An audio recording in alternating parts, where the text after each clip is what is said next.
the easiest way that you can actually get your site on and working today is use Google, right?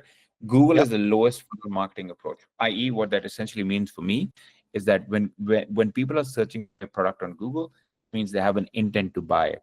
So most importantly, what you want your ad to be on top, on number one.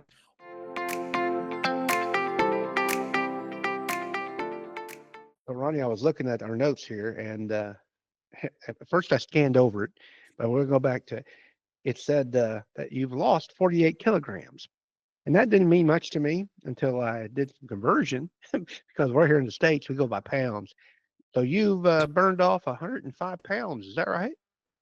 That is correct, sir. I'm half the man I used to be. Well, that is a goal for me to persevere for, that's for sure. I'm down, I'm down 20 right now, so I'm happy. That's But fantastic. I need about another okay. 60 more, and I'll be tickled. So anyway, I'm always been big bone, but I'm a little heavier than I need to be. That being said, nobody wants to hear about our weight. But getting to that point does take perseverance. What'd you do to help get to there? Well, there's a few different things that happened to me, which I think led to that path. I think the first thing was me accepting to myself that I definitely had a drinking habit, which is basically like that. So before COVID started, for the first, I'd given up drinking for at least a couple of years, and I dropped down to about 85 kilos. So that's about 170, 180 pounds. And then COVID started, and I'm sure everybody had we had mental breakdowns in different ways. And mine was basically hitting the bottom hard for the first 6 to 8 months. So I gained it all back pretty quickly. And then it was me, a part of it was me admitting to myself, look, I've developed some bad habits over COVID or whatever. And then I said, look, I can't really go down this path too. So there's only one way this story is going to end if I continue down that path, right? So there's a little bit of a story in there about, I guess, about, if you set your mind to it, that you can do a lot of things that come out of it. So I made the decision to just quit alcohol. So with quitting alcohol came a lot of the other things in life that were more beautiful, right? One was boundless energy. I think was the change that I saw myself.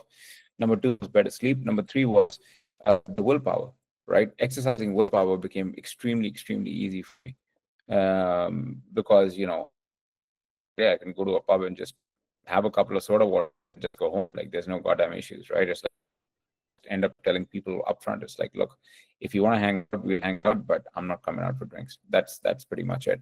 And I think with that came a routine. When people say, like I used to be in the army many, many years ago, and my father is a former army officer from the Indian Army.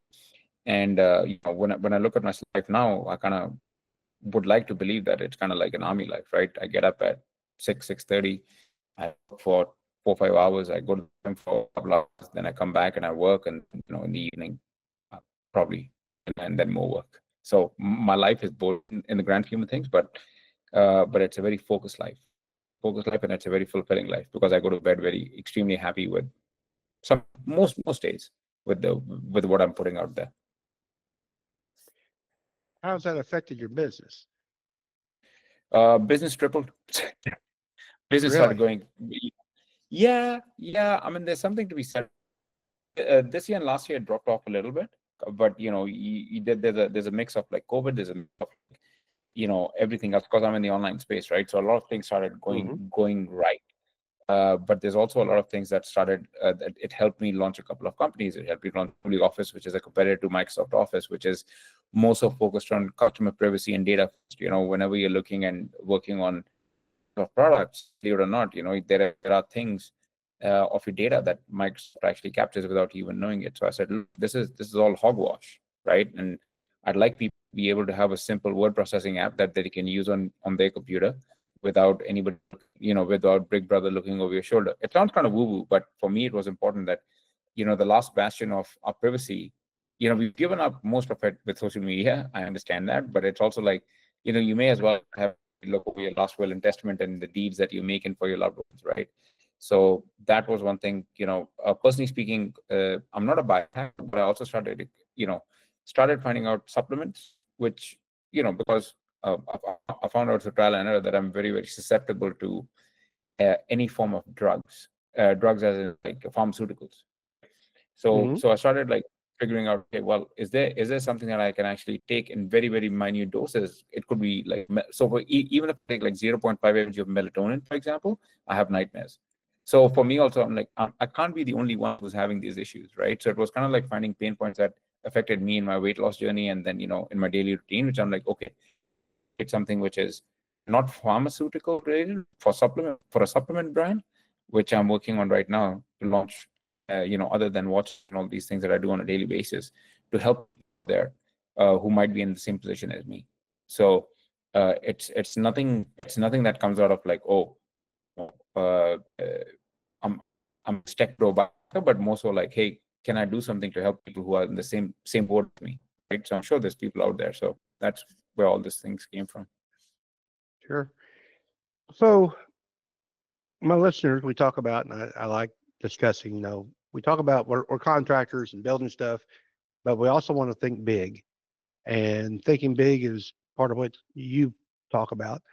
Taking their business, either growing it completely, expanding that into other forms of wealth, or so whatever that looks like to them. And everybody's different. How do you dream visions or big dreams? How do you, I guess, it sounds silly, but how do you come up with them? Do you There's no have a way? there's nothing silly about the question that you're asking, Chris. I think Yeah. in my what I have is the astute pleasure of surrounding myself with people who actually are running companies that are much larger than mine. Right. So a friend of mine I was at dinner with tonight before this podcast runs a company that's about 14 or 15 billion, right? Most down to earth Mhm. person I've ever met. Computer engineer profession, but the way they're thinking, statistical probabilities, which for lack of a better word, I know I'm Indian, but I should be good suck at math, right? So, God bless my mother if she's hearing this podcast. But Hmm. but I'm not a good Indian. but the thing is, when you see yourself with people like that, I think about scale, I'm thinking in 5, 10, 15, $20 million. I don't have the ability to think about what it is to think in $1 billion or $10 billion or $20 billion. So one thing I learned, hanging out with friends or people who basically run these companies, is you have to think about what is your total addressable market when you're in business. So for example, if you're looking at, say for example, if I'm selling watches, right? I'll give you a good example. The reason I personally would like to get out of watches, right? Because I have a limit at up to which I can scale. People will only buy so many watches at $100. Only so many people, in fact, and love watches as much as I do, right? I'm a watch fiend. I'll buy like 6, 7 a year, but not everybody's going to buy 7 watches a year, right? But you're going to go to the grocery store every day to buy eggs, right? Or every Right. Sunday. You're going to buy toilet paper. You're going to buy commodities that you need on a daily basis. So you need to think about stuff that people are consuming on a daily basis, and you need to think about what is the total addressable market for those kind of things. So when you're thinking big, you focus on one thing that you're passionate about. I know people. It sounds like hogwash when people are like, okay, what are you most passionate about? Work your way back, or Simon Sinek would say, start with why. I think the most important question you should be asking yourself is, if the idea I have, and how many people will it serve? What what am I doing to serve these people? A good way I look at ideas, to be honest, and this is my secret hack for people of your show, is go to Reddit, right? Just go browse Reddit. Reddit is a treasure of information, right? Go to Twitter, x.com. There's a lot of negativity on there for sure, like Reddit is, but there's also a lot of gems on there of people who are suffering from certain problems. And the question, and my business or any business, day in and day out, our job is to solve these problems for people, right? It could be HVAC Right. installers, it could be the problem with HVAC installers, for example, of the cost of actually getting into the HVAC business. The question is, okay, well, if there's a cost of getting into HVAC business, can you have a family that then takes on the debt to to to break up the installments for the people who are doing these HVAC installations and in their house, right? Very nuts and bolts. But how do you affect it? So sorry, this is just a formula to think about. but Mhm. usually I would call my 2 cents is I'm a connector. So I would call somebody who knows somebody and be like, can I talk to you about XYZ problem? And most likely people are generally nice, right? People will give like 10 minutes of the day to talk to you about this kind of stuff. People do give a shit about you.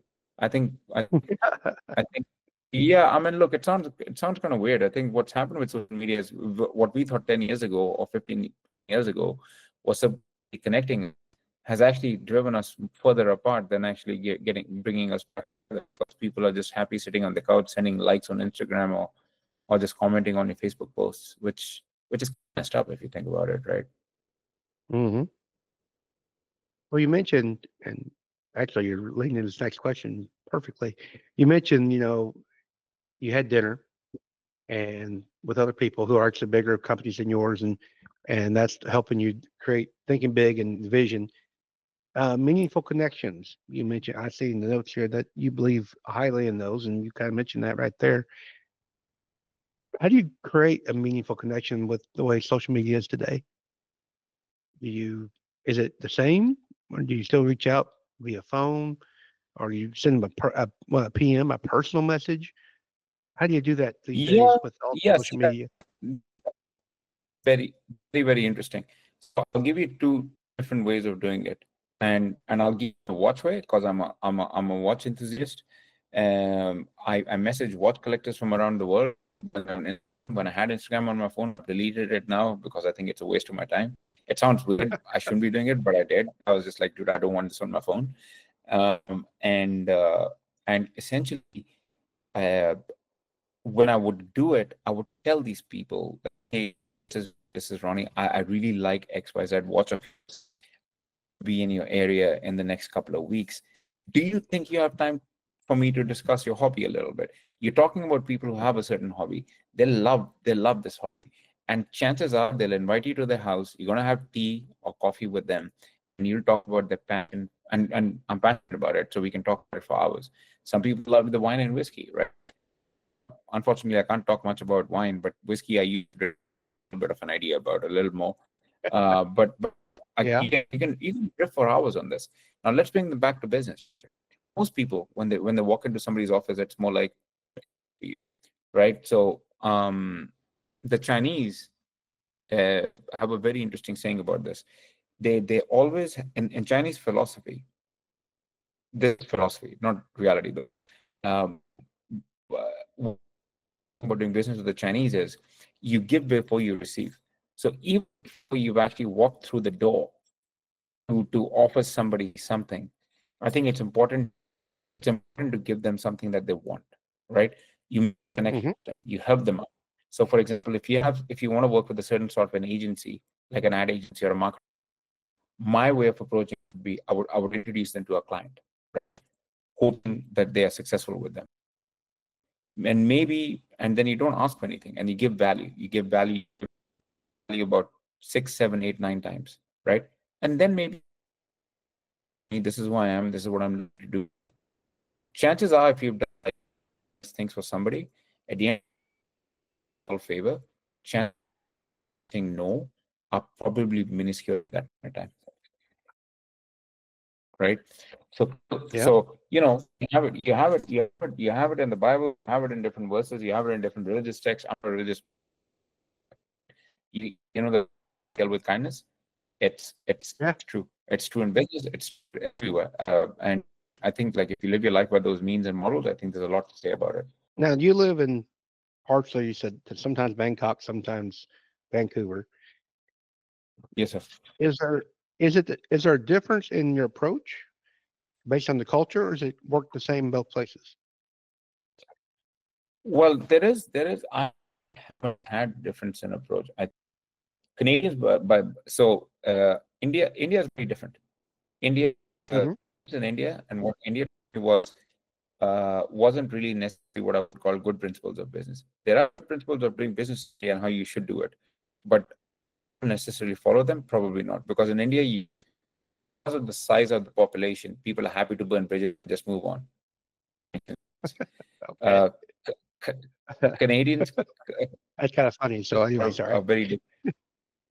Yeah, it is, dude. It is. It is. It is.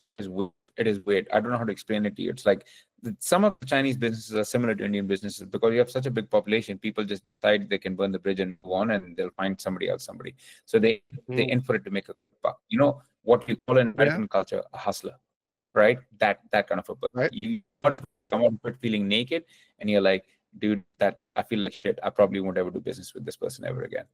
You know, yeah, wrong way of doing business.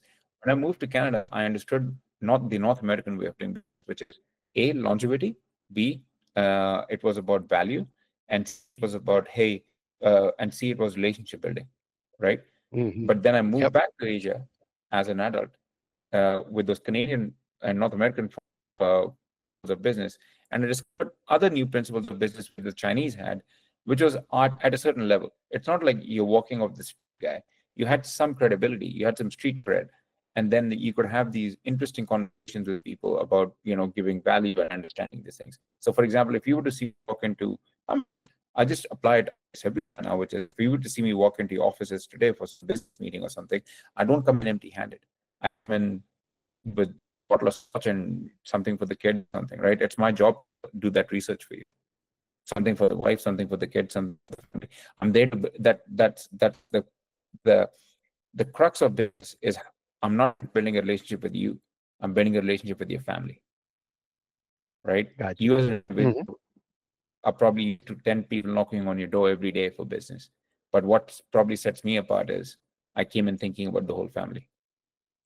I'll give my example. As a business owner, a construction business owner, I looked in some other business to create that didn't require as much capital as far as equipment and so forth. So obviously I went online and looked at a couple other businesses going digitally. I call my digital business. And would you recommend e-commerce and digital marketing? I mean, I know that's part of your deal. If somebody wanted to expand their portfolio of businesses, what would be one that they would start with on the digital side? Well, if your audience is primarily in the construction business, I would 100% say you should get it selling like these things online. There's a lot of people in your business who actually in the realm who actually do something similar. If you look at examples like BuildDirect, Build.com, all these people actually sell construction equipment, which is online. There's another. If that's a bit too hard, then the secondary aspect of doing it is you can look into having an auction, like the auction model, which is a Vancouver-based company, and you could look at auctioning of heavy machinery, right? So because it goes from construction site to construction site. So there's a construction site in Arizona that needs a Caterpillar, which was previously used in Miami or in Vancouver, or a crane that was used in Austin can be transferred to New York, or something else like that. You have that possibility. What we're doing is you're facilitating the transaction, right? So the way you have to think about is from a, I would say, unfortunately, from a merchant, or fortunately, I don't know whichever way you look at it. The merchant mentality is how much am I going to pay for it, or how much am I going to facilitate this transaction for, and how many cents can I give off the top to get to the end user. Some people go for volume. People are happy with a 5-10% margin. Some people go for a 50% margin. And chances are in that business, it's very commoditized, right? Or the other thing that I said that I forgot to mention was, what is the pain point you're eliminating for them? Today, you have someone who wants to have heavy machinery. Say they're building you're from Missouri, so they're building warehouses in Missouri, right? So there's a lot of construction for warehouses that are in Missouri. There's a lot of lumber required. There's all machines required to build these things, and of course, US made machinery is fantastic, but there's some things that China which are perhaps a lot cheaper than it is in the US. So if you're subcontracting with actually this plant, you could probably if you come to me and say, look, I'm going to charge you X amount for the machinery, the value add that to you is the import of the machinery from China is stress-free. I'll get it to you by XYZ date. I'll get it to you on time. And you just give me a deposit and you pay me when you get everything else. Chances of you actually breaking all that fun stuff up for them is probably a lot easier and it's more trustworthy. So this is just a value add example I'm giving. So different ways to solve the same. What's a good way to see if that, in your example, that's a good market to get into? How do I figure out? You mentioned earlier, looking at how your comment was making sure that somebody's going to buy the product, right? Correct. All right. So in this case, how would I find out that I want to start an online auction service and some Yeah. value added? How would I test the market, make sure that that's going to work for me? See, sorry, my apologies. I didn't take you through that aspect. I think I was, yeah, I just got busy talking about the high level stuff.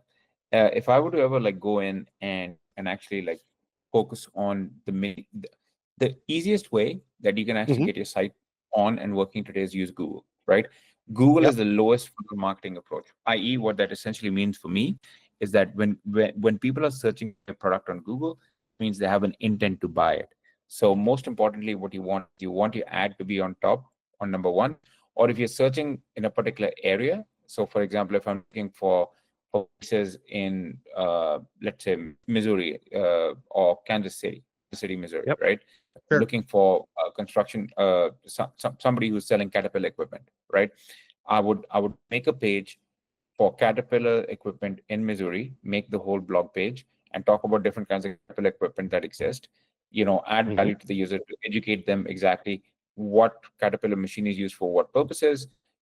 I'm sorry, I'm not in the construction industry, and somebody else who is in the construction industry would know a lot better. So you make a whole, like, let's say 1,000, Yep. 2,000 word article about it. So that way, what you're doing is you have a localized page for Kansas City for people who are looking for Hmm. Caterpillar equipment, which will route back to your company. The second thing that's going to happen is when people search on Google for anything to do with that sort of Caterpillar equipment, they're going to click on your website. So one is paid and one is paid. So you have to do the high low. The unpaid is free, but the problem with the unpaid is it's kind of like losing weight. You have to do a little bit every day. You don't see Yeah. immediate gains, but you'll see the gains over 6 to 8 months, which is called SEO. So for anybody who wants to decode SEO, it's just simply you're putting out helpful content which tells Google that you're trying to help people in that particular niche. So construction niches, uh, actually it's less competitive because not a lot of people actually build those kind of things in that niche. So it's ideally, somebody who's looking to do this stuff. I think it's a really good idea. I have a virtual assistant company that helps people like that because, for example, the reason I got into that market is because I found people like myself that wanted to start businesses like what you're talking about, but I didn't have the expertise in it. But I could get assistants who know what they're doing in the SEO market, the search engine optimization. That's what SEO stands for. And your blogging, what you're talking about, the advertising and so forth. That's a more competitive way as far as expense to hire somebody that's expert in it, not necessarily here in the United States, and still do that testing you're talking about. Make sure that market's going to work. Is that what you recommend, or? You are 100% correct on you hit the nail on its head, right? And at the end Mhm. of the day, what people need to understand also is like whenever I say offshore or whenever you say offshore, people get a bit scared. And the goal is you shouldn't be scared. I mean, actually, I would say people who are offshore are much hungrier than they are, without sounding too rude, than they are, say, in the G8 League of Nations. I find them to be a lot more hungrier uh, Mhm. with the right amount of talent. And I think if there's a proper training module in place, I think you're looking at a win-win scenario here. Just an endorsement for your company. I think it's just my company is all offshore, and I Yeah. find it to be one of the biggest things ever. What I found intriguing, been doing this since 2019 online, and that the other countries, encourage and really help encourage VAs or virtual assistants or offshore online businesses to work Yeah, with Americans or other, uh, like I said, G8, because they want those outside currency coming to their country, correct. and that's a big thing. And so when you say not worry, these people are trained and expect to work and actually very proud to work those offshore jobs because they can say they work for someone in the A U.S., US someone company. in, Yes. yeah, Yeah. and Yeah. it's an honor to them, which is great, and I want to honor them too. I'm not belittling it by no means, but they really, you talk about being hungrier. Um, in some ways, they are better workers than Americans, and it's a whole different story. And I'm not promoting that part. It depends on what you've got going on. I just hired somebody here in my office that's not virtual, and there's a benefits to Yep. that as well as It just Yeah, depends on of what your course. needs are. Yeah. Yeah, So I think you need my both. You point, need to mix both. yeah, my point being is that if you don't understand it, but you have the funds to help support and grow another business, find the experts to do that and have them help you get to where you need to be. I think it's a no-brainer. I think there's a lot to be said about in-person work, which means you get a lot done faster. It also Hmm. has its disadvantages. So remember when I was saying earlier, I work morning, afternoon, evening. My evenings are usually booked up because my teams are, I'm ahead of all the time zones. So by the Right. time team's signing in the afternoon, late afternoon, it's like kind of like my actual work day. Let's say meetings and everything else at about 3 p.m. and goes until like 10 or 11 p.m. So before that is quiet work time. That being said, you help people scale their businesses from scratch. Is that right? Yes, so that I've done it myself a few times, and for Hmm. me, I've been lucky because of the team I've had. So to this day, I don't usually say it's me. It's usually we as a company because it's not Right. just I who's done it. It's the people around me who've done it more so than anything else. And for lack of a word, these the way we've scaled businesses is pretty simple, right? It's like my background's in paid ads. I'm surrounded by people who are more intelligent than me, and my peer group is extremely well versed in SEO. And I'm an old dog who needs to learn new tricks on going viral and everything else, right? I still have to crack the viral code. There's a lot of kids half my age who are able to do a lot better than I do. So, I'm still trying to learn the ropes. From there's a lot of inspiration from people half my age who I can learn from. Well, we are always learning, that's for sure. And that's one of the benefits of doing a podcast. You mentioned people smarter around you, and I haven't told this story in a while, but Henry Ford, that's how he created his empire, basically by having people smarter than he was working for him.